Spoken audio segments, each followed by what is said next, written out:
Right, okay, we'll make a start. Good morning, everybody, and welcome to the Matter D further hearing session.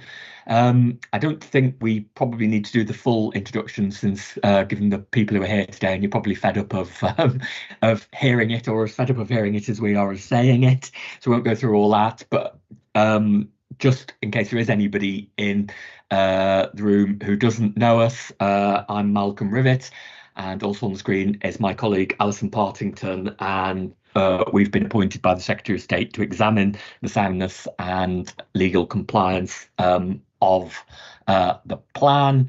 The purpose of the session today is basically just so that we can understand or ensure that we're understanding correctly the position we've reached, or you the councils and Natural England have reached in relation to HRA matters and Natural England's comments on the main modifications. So hopefully it shouldn't take too long at all.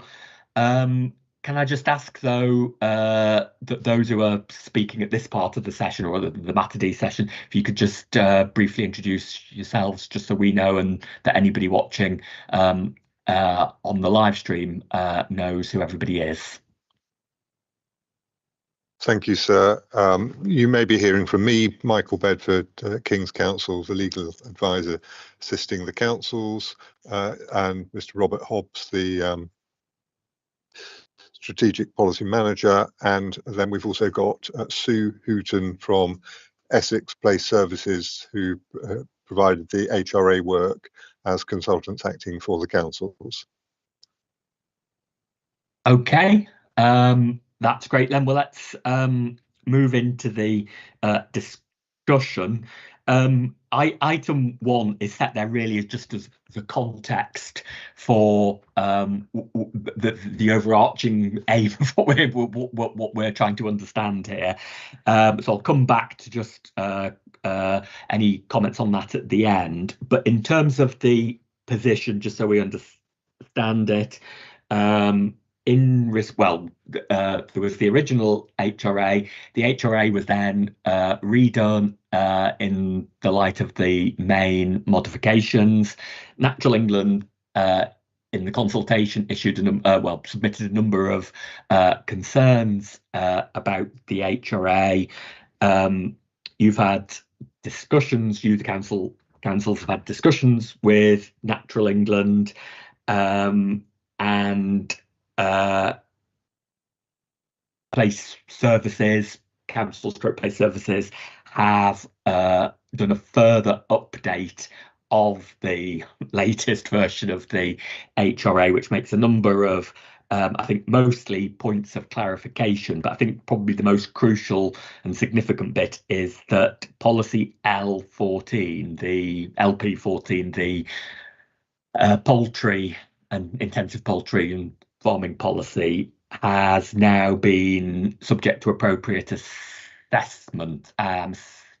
Hobbs, yeah, do you want to come in? Sorry to interrupt you, sir. Mr.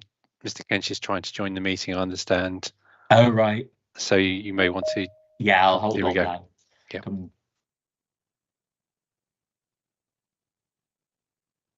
Hi. Morning, Hello. Mr. Kench. Good morning. I think I was in the wrong meeting, so I'm not sure where that invite came from, so I'm sorry about that. That's right. Was it more interesting than ours? It was very quiet. Yeah, I was the only one in there, so Right. yeah. I'm not Right. sure how that happened, but I just followed the same link again and it worked this time, so I'm not sure what's going on, but yeah, I'm here now. Okay, just to briefly recount, we might as well just briefly do introductions again, just so that Mr. Kench knows who is who. I'm Malcolm Rivet, one of the inspectors. On the call as well is also Alison Partington, my colleague, another inspector. We're together appointed to examine the plan for soundness and legal compliance. Perhaps if I could just ask the council if you could just say who you are again. Thank you, sir. Michael Bedford, King's Counsel providing legal advice and support to the councils. And then so far as this item is concerned, Mr. Robert Hobbs, who obviously Mr. Kench is familiar with, and also Sue Hooton from Play Services, who provided the HRA work. Okay, and if you perhaps just like to introduce yourself as well, Mr. Kench.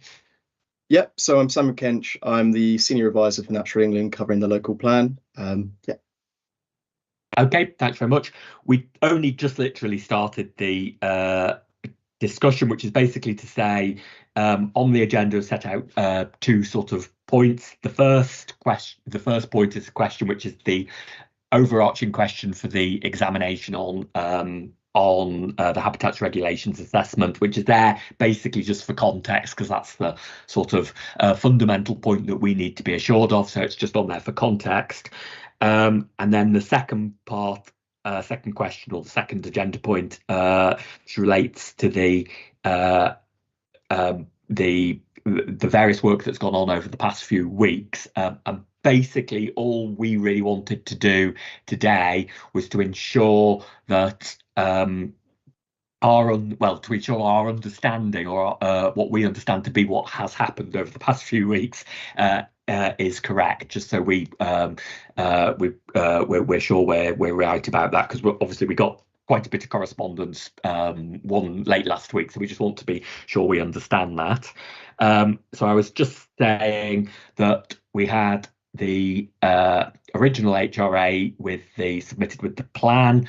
The main modifications, a new HRA was produced for the whole plan in respect of that. Natural England submitted a number of comments on that as part of the consultation. The councils and Natural England have been having positive discussions over the past few weeks, and that's culminated, as part of that, an update of the update, or an addendum, I forget the precise words it's used, but an update of the updated HRA, the latest HRA, was produced, which made a number of points of clarification, I think. And the key point is, and this was the point we just reached, was that policy LP 14 has now been subject to appropriate assessment, whereas previously it wasn't. And I'm pleased to see that, because that was a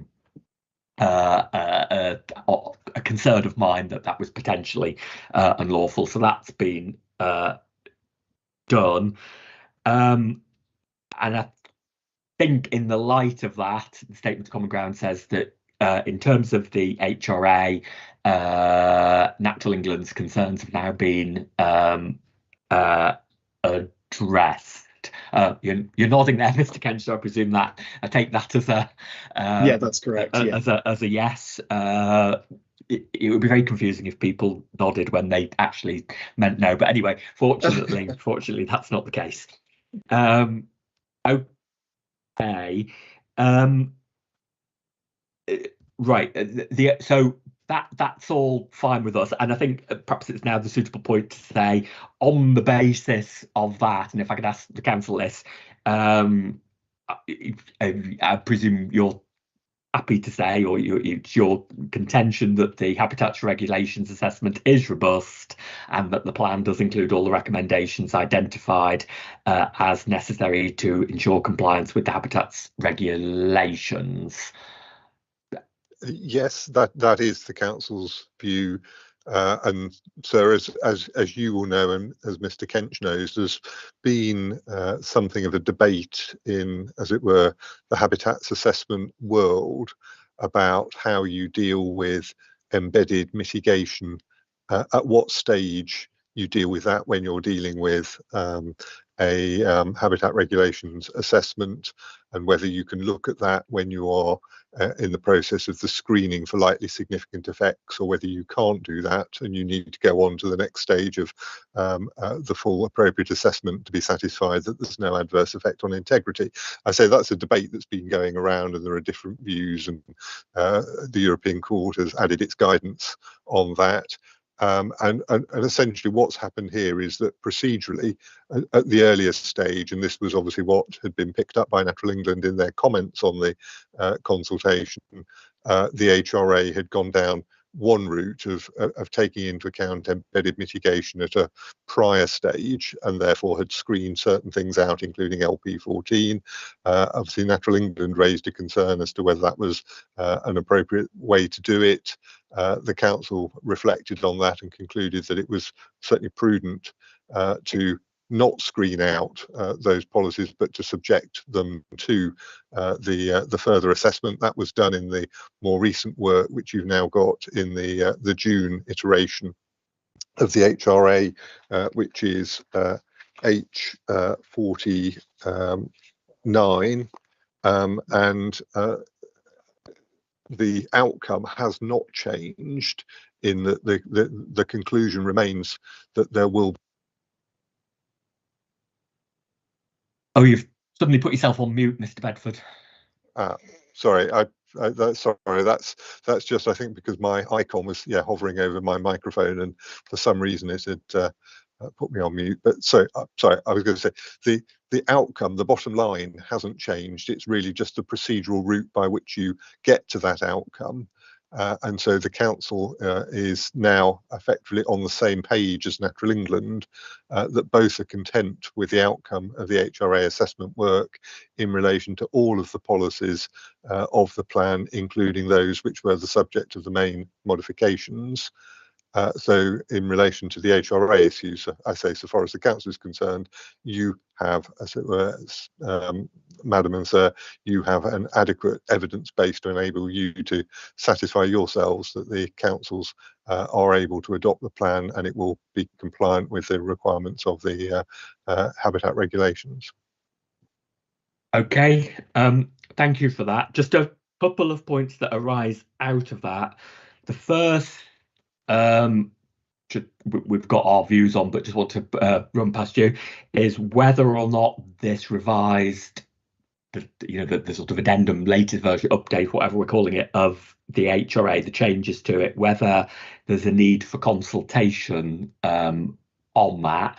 We'll welcome your views. I think we're minded that it doesn't, on the basis that the changes are relatively minor, that the only organisation or person who commented on the original was Natural England.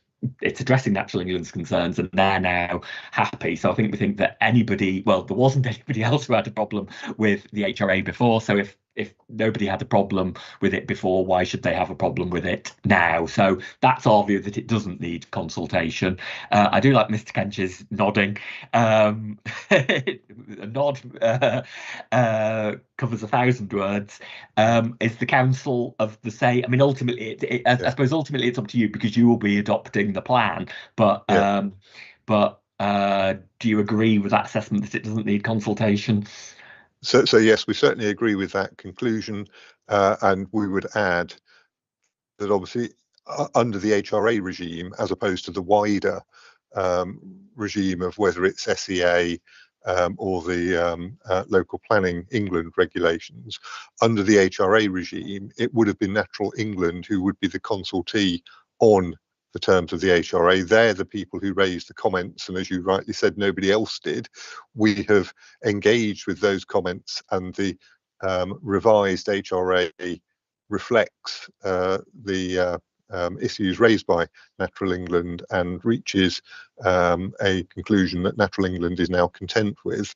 So there isn't really anybody that needs to be consulted, because essentially the only changes have been changes to satisfy the one consultee who raised things. So yes, so we are content that there is no need for consultation on this latest round of HRA documentation. Okay, and then the other bit to come out of this is, so the HRA covers points in relation to the air quality monitoring and how that will be covered in the Part 2 plan. What occurred to us was that actually the plan the obvious place where that would be mentioned in the plan doesn't mention that, which is famous paragraph 0.1.08, so which is already an MM. So we were thinking that that bullet point list probably also does need to include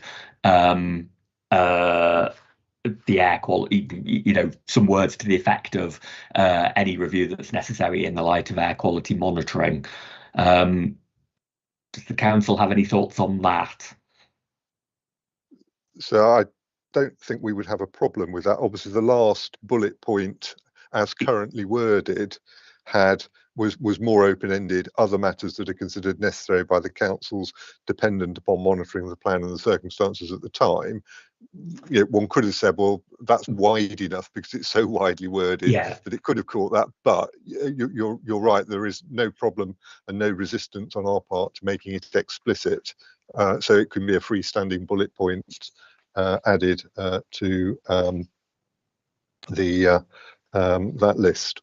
Yeah, I think given the importance of it, both in terms of habitats regulations assessment, but also the potential implication. I mean, who knows what the implications of it are, but the potential implications of it in terms of what development may or may not be able to go ahead, I think it is important that it is clearly stated in there. Mr. Hobbs. Thank you, sir.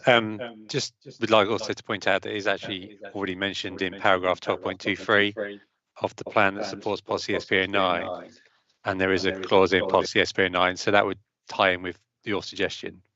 Yeah, right. Okay. So I think from our side, and I'm just looking at my colleague here, but I think from our side that's everything on the HRA. Mr. Kench, council, anybody else got any comments on the HRA or where we've reached? No further comments from myself, thank you.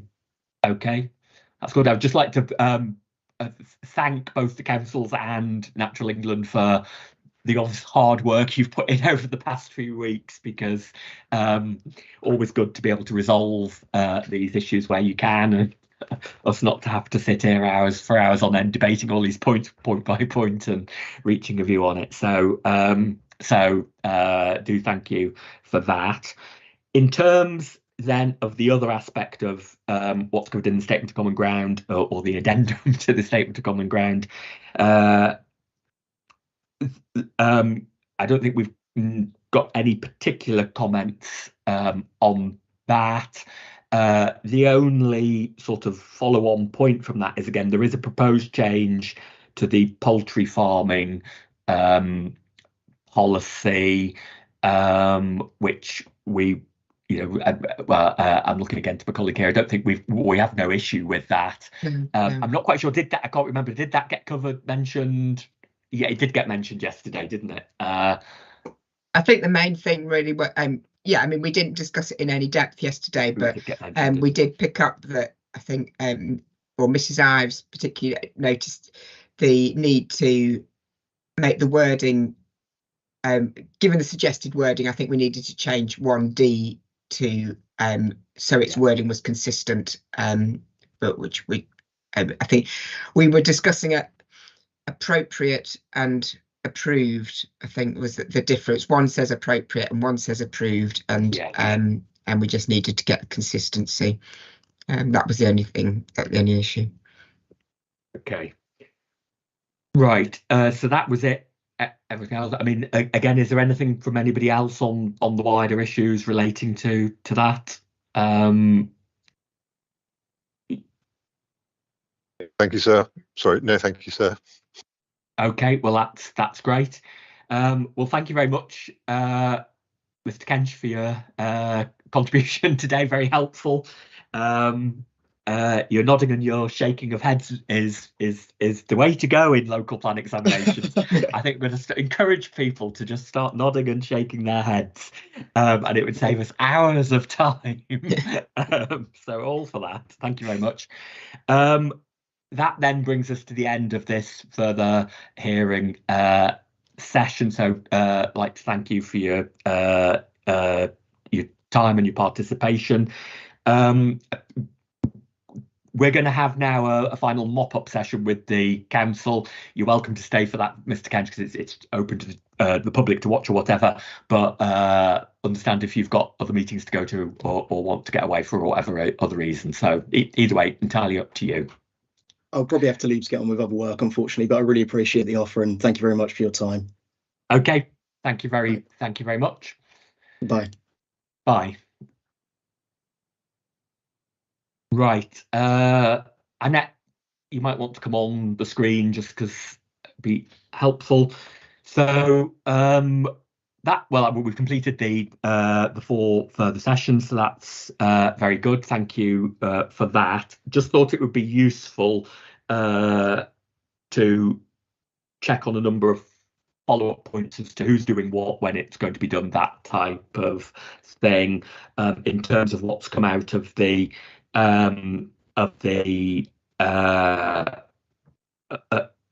last few days. The first one I just wanted to mention was we talked about the Chiltern Woods and as being an allocation, a saved allocation that's not within the settlement boundaries. I had a look myself yesterday at the plan, and yeah, that does, as far as again, just looking for clarification that this is my understanding, that plan, the Labour core strategy, did allocate a number of sites. Chiltern Woods, the site, I forget the name of it now. It's on the edge just into the borough, isn't it? On the edge of Ipswich, with the hotel, that site, whatever it's called. Yeah, that's another one that was allocated, but and is shown on the plan as an allocation, but about the settlement boundary was never changed. So that is, well, it was what was said the other day. That is the correct situation, is it? That's yeah, right. Okay, for whatever reason. I did ask the other day, well, what is the reason for that? I couldn't see anything in the plan or the inspector's report, but for whatever the reason, the fact is the fact, and it's been a fact for 10 years or so. So whatever the reason was, it probably doesn't really matter. That is a factual situation. Ms. Candler? Oh, sorry, if it doesn't matter, it's fine. It was largely because it contained a large employment element and it was to secure the delivery of the employment component in site. So it was policy-led rather than bringing it completely into the settlement boundary. That was the thought process behind the core strategy, is my understanding. Okay, thanks. It is what it is. So that's fine. Though following on from that, we sent you, or Annette sent you, a note from us earlier this morning, which goes back to one of the points that was raised in the consultation we briefly touched on Monday, was this issue as to whether or not the SPO3 needs to make clear which policies permit development outside settlement limits. I mean, our thinking the other day was basically along the lines of the council. What I think the council had said, well, there's lots of policies, and the rest of the policies of the plan apply. You know, that sort of common response to why a policy doesn't need to refer to every other relevant policy. Having thought about it further, we're not entirely convinced that works, particularly given the wording of SPO3, which is, let me just get it in front of me, which is development outside settlement boundaries will only be permitted where it's specifically permitted by other relevant policies of the plan. And as I set out in my note, some of them do that. For example, LPO1 specifically says outside settlement boundaries, but a number don't. So, for example, LPO2 and LPO3 don't talk about settlement boundaries or any indication at all.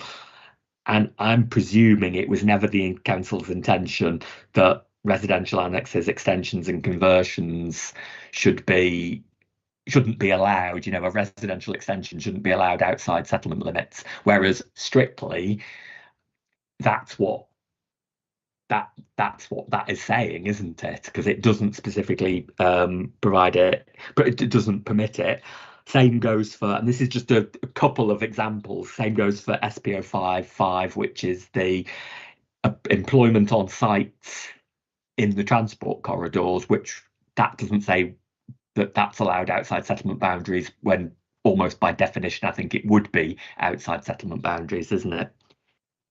So that's where our thinking led to. Well, whilst originally we didn't think it was necessary or particularly desirable, we've now come to the conclusion it probably is necessary to list it. So it would be to have to change the wording of that part of SPO3 to say something like,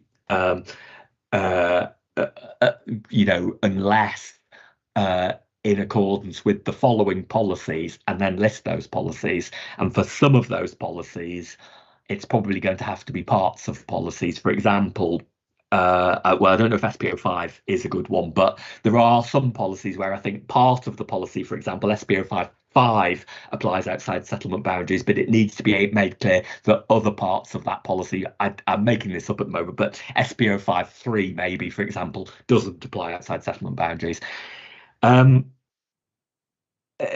So that, I mean, the other thought that we had, just to sort of say, the other alternative to that would be to go through all the policies and adjust lots of them to make it clear that they applied outside settlement boundaries, but just thought that sounds more complicated and more open to problems than doing it this way.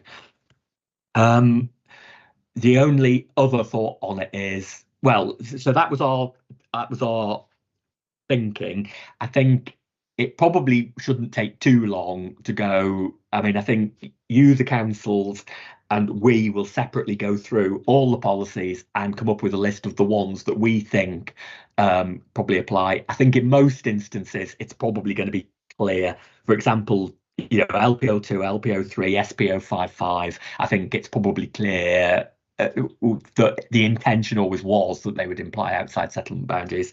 I think there might be some, when I was having a very quick look through them this morning, I thought, oh, this one's a bit debatable, and I can't remember off the top of my head which one it was now, but I think there's a small number where it may be debatable as to whether or not they were intended. So I think we may need discussion over those, which either by email or we would have a recorded not hearing session, but discussion between the councils and the inspectors on that. So that's where we've reached. I know you've only just, within the last hour or so, had an opportunity to think this, which is about an hour and a half. Well, it's about half an hour more than we've had to think about it, because I only suddenly thought about it this morning. Have you got any initial thoughts on that? Do you agree with this, or do you think it's not a problem, or what? So I think we can see the point, and we think that therefore it needs some finessing of how SPO3 deals with that. And we also think, based on the issues that you've just identified, that it's probably better to try to have a specific list in SPO3 of the policies which are permissive of those forms of development, even if the location is outside of settlement boundaries, rather than to have it too open-ended, so it's just in accordance with other policies of the plan left at large, which could end up with all sorts of debates and discussions about what that covers or doesn't cover. And equally, we think that the exercise of trying to revise all of the individual policies to give them a caveat in relation to settlement boundaries is probably too unwieldy and too complex. So the simpler thing is for us to look at how you would finesse SPO3 to add the specific policies that are included within, as it were, the exemption. And obviously we can liaise via the programme officer with you to hopefully reach a clear position on that. Right. Okay. Just one other thought on that. Also, just that's gone through our mind is that a number of policies that I'm thinking probably wouldn't be included in this list are the sort of development management policies that say all development must do this. So that they're not actually permitting any development in their own right. They're not permitting development in a particular location. They're just saying all development shall have suitable parking or whatever. That wouldn't get listed in this policy. It would only be the policies or the parts of policies that were specifically permitting a form of development. Yeah, okay. So we're in agreement on that. Okay, well, what I suggest then is if the council could go away, if you could come up with that list and get it to us, and I think we'll, in the meantime, go away and come up with our own list, and then we can perhaps compare lists and then liaise further on that. Have you any idea how long that will take you? I'm imagining not terribly long, because it's. That's probably a matter Mr. Hobbs has got a better handle on than I have, sir. So perhaps Mr. Hobbs give you a view on that. Yeah, we'll look at that promptly, and give us a few days to have a look at that and come back to you, Alyssa. Okay. I mean, I'm going on leave after this Friday, so I'll be away for a couple of weeks. And Alison, you're also away for one or overlapping, aren't you? With that? Yes, I'm here next week, but then not the week after. Yeah. So if we do need to debate anything, it will probably be after that. But again, I don't see that delaying, assuming we don't find any other we don't open a can of worms, which I really hope we don't, and I'm confident we won't, but you can never be quite sure that you don't open another can of worms by opening one can of worms. So yeah, but hopefully that shouldn't delay things too much. Right, okay, well, if you could go away and do that, and we'll do that as well, and then we can compare our two lists in due course. So just then, in terms of a few other items that came out of this week, in terms of start with just complete with matter A, we're proposing to revise the last bullet point of 0.1, 0.8 in terms of what's considered necessary by the council. So we'll come up with suggested wording for that, and we'll let you see that and have your comments on it. So it's probably the easiest way to do that.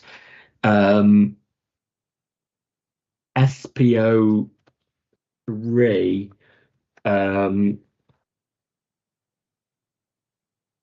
there was, in addition to the change that I'd set out in the agenda item on that, there was then the consistency change with that on part 1. And again, I'll come up with some wording for that and let you see it and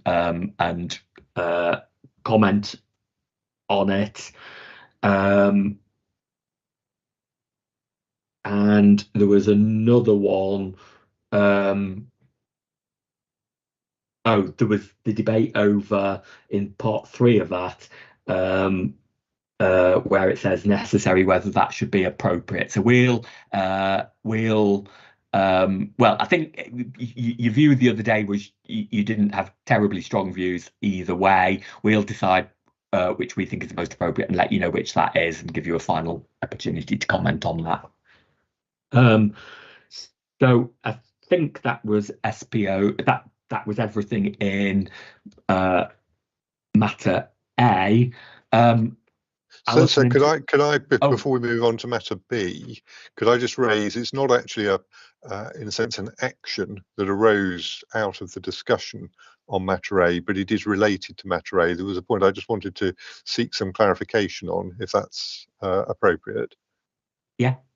Yep. So it was when we were discussing what was the position on affordable housing in the context of the material that I think we provided to you in H43, which were the updated figures on affordable housing supply and affordable housing completions. They were included in the introductory sheets of H43.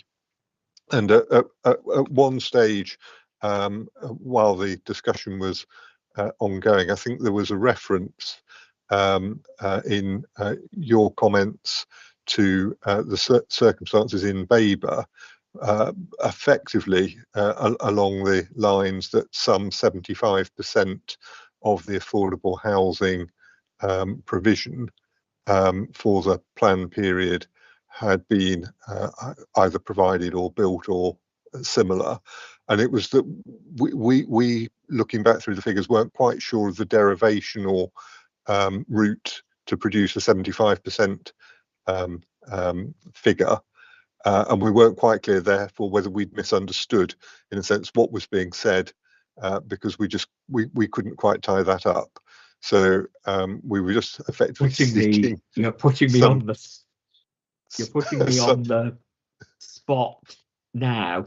I think the easiest thing is, can I come, rather than us try and go through that now and start, I'll come back. I'll come back by email through a net on it. I mean, I think absolutely. Yeah, I think the fundamental point is that we don't see the need for any changes to any MMs or anything in connection with that. But if I have, I sound a bit like an MP now, if I have unintentionally misled the hearing, it's important that that is clarified at the soonest possible juncture. So I'll work out what my working out of that was, let you have it, and you can either say, oh yeah, that's right, or that's incorrect. Do you think it should be higher than 75 or lower than 75? No, I think the position is we weren't quite clear what inputs one would add together to come to 75. We can see how you can get to a 75% figure looking at some of the things, but we weren't clear whether that's what you had in mind, and that's why we really say we just raise it as a point of clarification. So I don't know what the answer will be, but it will be, obviously, we will certainly look at what if you provide us in an email, and then obviously Mr. Deakin no doubt will be the person that will crunch the numbers and say either yes, we absolutely agree, or no, we think it might be different for the following reasons. Okay, no, that's fine, we'll do that. Okay, so moving on to, I'll hand over to Alison from Matter B. Yeah, I mean, there was just a few small changes really to LP 14, I think, which were discussed. I mean, obviously there's the change that you've agreed with Natural England, and then there was the to, I think, 1B, and there was the need to clarify that it's new. It refers to both new development and extensions to existing development, and as what I mentioned earlier about the consistency in the wording with the change to 1B with 1D, and whether it's approved or appropriate. I think that was the debate, wasn't it? And then also I think just inserting the word particularly in terms of in 1C to take about the Hartismere supply network. Those were the only change. I mean, they're all, I'm quite happy to play around with those and change the policy if you're happy with that, and come back to you, Ms. Candler. Thank you. Just on the approved appropriate, if I may, it was 1B and 1D. Having reflected on it, we thought it may be simpler to use the wording appropriate, because that's what was in the statement of common ground of Natural England. Right. Yes. But if you would be happy for us to do so, we could suggest a sentence to go in the supporting text just to highlight that it's to be deemed appropriate. We'll finesse the wording, but by approval from the relevant body, because the key thing I think we were trying to address, it's not just any sort of BS standard of modelling. It's something which the appropriate body, be it the EA or whoever it may be. Yes, certainly the impression I got from the industry representatives were they were a bit concerned about appropriate, weren't they? In the sense that it was anyone could just pick anything and say, well, that's the appropriate. Today I consider this is the appropriate thing to be using, where approved would be, gives it more. But yes, but yes, if we can then if we want to stick with approved, then if there's some supporting text change, if you want to bring through, that's fine. Thank you. And there was one other matter of a paragraph in the supporting text also to deal with the water issue. And yes, after the hearing, I did draft something and I've ran it by Lady Angling Water. So if you're happy, I could send that to you just as an amended supporting paragraph. Right, yes, they wanted. Yes, yeah, that'd be fine. Yeah. Thank you. Thank you. Should I go on and do issue C? I don't think there was the issue of which is for picking up some changes to the supporting text, just to I think Mr. Edgerly's first point about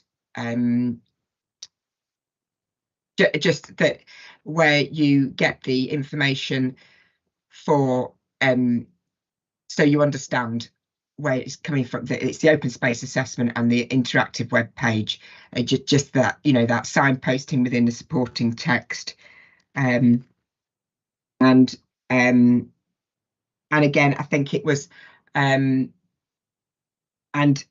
potentially again with his point over the SIL, it was just potentially referring to again in the supporting text to LP 32. I don't think there was and there wasn't any other changes to the policy that we discussed yesterday. It was just a couple of tweaks to the supporting text. Yeah, that's everything from my side. Okay, and then obviously today we've just mentioned the LP 14, that change there that we'll sort out, and the change to 0108 paragraph to add in the air quality monitoring thing, so we'll do those. So what I can't remember is whether you've sent us a Word version of the main mod schedule. I think you may have done quite a while ago, but could you send us a Word version of it so then we can make the necessary changes to that? And what we will do is we will highlight in yellow or whatever any of the changes we make, so that you can see them and ensure that that there's no fundamental problems with what we've come up with. Okay, so I think that's that. So the only other thing was that deals with everything that we've dealt with in the further hearing sessions. There's obviously the other matters raised in the main mods consultation, which we're dealing with by written representations. We weren't sure whether you wanted to submit comments on those, the council's response to those, or not really, and if you did, whether you had already commenced that work. Is that something you want to do? I think from our point of view, we don't mind either way. We don't particularly need it, but if you've already done it, then we may as well have it. What's probably going to be the case, irrespective of whether you've done it or not, though, we may have some specific questions at certain points which we'll come back to you and ask about. So it's almost certain that we would do that whether you comment or not. But so I suppose what we're saying is if you're really keen to do that, then that's fine, you can submit it to us. If you're not that bothered either way, and haven't already started it, or haven't done very much of the work, then the probably isn't much need to do it, but it's up to you really on that. Any Any thoughts? I mean, is the work, is it something you're really keen to do? And either way, is it something that's substantially complete, or is it yet to be begun, really? I think I'll let Mr. Hobbs answer on what the council would prefer to do in that regard. Yeah, we have made a start on it for the hearings. So perhaps if we can come back to you on that. Okay, that'd be helpful. Right. Okay. As I say, we don't see a particular need, but we don't want to stop you submitting it to us if you want to. And either way, whether if you submitted it or don't, we may well come back once we start looking at the detail of that with some specific queries. But otherwise, we'll just wait to hear from you. I think, I mean, certainly from my point of view, it's like if you want to do it, it's kind of focusing on, we don't need, where people are supporting it, and or that, but it perhaps where people have suggested, further changes, that would be the ones where I'm most kind of interested in knowing what you think. So I mean, like, I know off the top of my head, because I've been looking at it in the last few days, LP06, well, the new LP06, I think it's Turley's Pigeon have suggested, wording that it doesn't need to, does it have to be in the settlement boundaries? Is it okay to, yes, whilst ideally, and they've suggested no, I'd be interested in your views, on that, and something like that. But I don't necessarily need, we don't need a huge.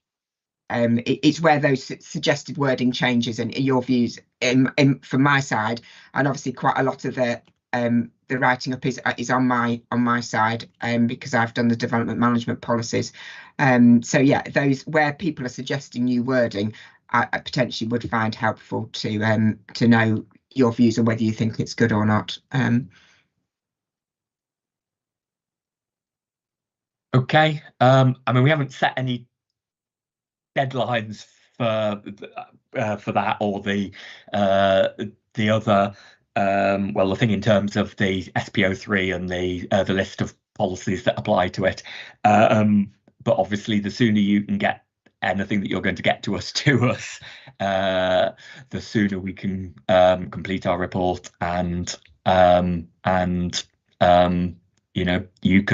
can complete the examination. So but there's not much point in setting any artificial deadlines as such. Okay, is there anything else from anybody? So I don't think there's anything in terms of formal business for the examination that we need to raise. It's just that since this is probably going to be the last live session of the examination hearings, I think we would simply like to say on behalf of the local plan team, but I'm sure also on behalf of the various participants who have appeared in the examination, either in person or remotely, how much we have all appreciated the care and attention that both you and Mr. Partington have been taking to put the plan into order and to hopefully lead us to the end of the journey. We note, obviously, that the examination continues until such time as you've delivered your final report. I don't know whether there's any kind of log back in Temple Key House of examinations that have spanned 2 reigns, but it is this is one of the ones that has spanned 2 reigns. And if we can't, I think there's some that have spanned 3 reigns, been there but changed and changed back again. Well, if one's possibly talking about York, the list is probably longer than the list of policies to which SPO3 applies. Yes, but anyway, so all I was going to say, it's obviously been for all of us quite a lengthy journey, and we very much appreciate the care and attention that has been spent on helping us to proceed. So thank you very much. Well, thank you for the thank you, and I think we'd like to thank you, the council, for your cooperative approach. Appreciate that our sort of initial findings on the soundness wouldn't be something that the council would be, particularly pleased to hear, but you've been very, very cooperative in trying to find a way forward on that. So we appreciate that. That makes our job easier too. So thank you. And of course, thank you, of course, to Annette as well, since we're, I've obviously will be speaking to Annette, but just in the final public session. So thank you to Annette, without whom her sterling work on administration, well, we wouldn't be beyond the first day of the examination, I don't suppose, if we hadn't had Annette. So we absolutely endorse and echo that. Thank you, sir. Right. OK, well, thank you for that, and we'll be in touch, no doubt, both ways through Annette in terms of those outstanding bits of, well, not evidence, but outstanding bits of documentation. OK, right. Thanks very much. Yeah. OK. Thank you.